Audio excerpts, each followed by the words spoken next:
So our real-time information center is where our drone pilots are staffed, and we launch our drones to runs across the city. So what it enables us to do is respond to any run in the city in less than 2.5 minutes. That's going to reduce crime, improve outcomes, improve officer safety, improve the safety of people out on the street. Operating from the Real-Time Response Center, Dearborn Police send drones out across the city to assist officers in the field for a number of reasons. When a drone goes up, we can watch live stream that video. We can do that from here.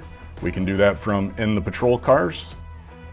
They have access to the video as it's live. So when the drone is up there, any officer, anybody that has the link can look in there and say, this is where the drone is, this is what I'm seeing, and they get it real time.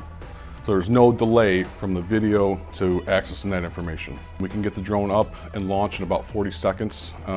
We can look for somebody that's lost in the woods, if it's a bad car accident, a fire, a critical incident, we can get the drone there safely and get overwatch and get all that information relayed to dispatch and officers. Even though the equipment is spread across the city, the nerve center is at the police station's Real-Time Response Center. So we currently have 3 hives. Each hive contains 2 drones. We have 2 at the police department, which was 1 hive.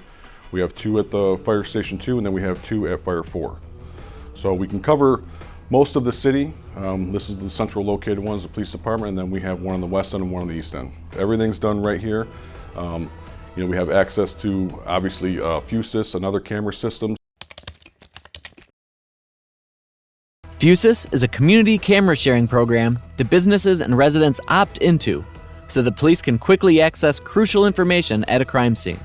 The reality is other communities across the country that have drones have been able to reduce the number of runs that officers have to respond to by 20 to 40%. Now, that doesn't mean you still won't get an officer at your door if you want one. We're not reducing staffing, matter of fact, we're increasing it. But this is just going to enhance our ability to respond to runs and reduce crime here in the city of Dearborn.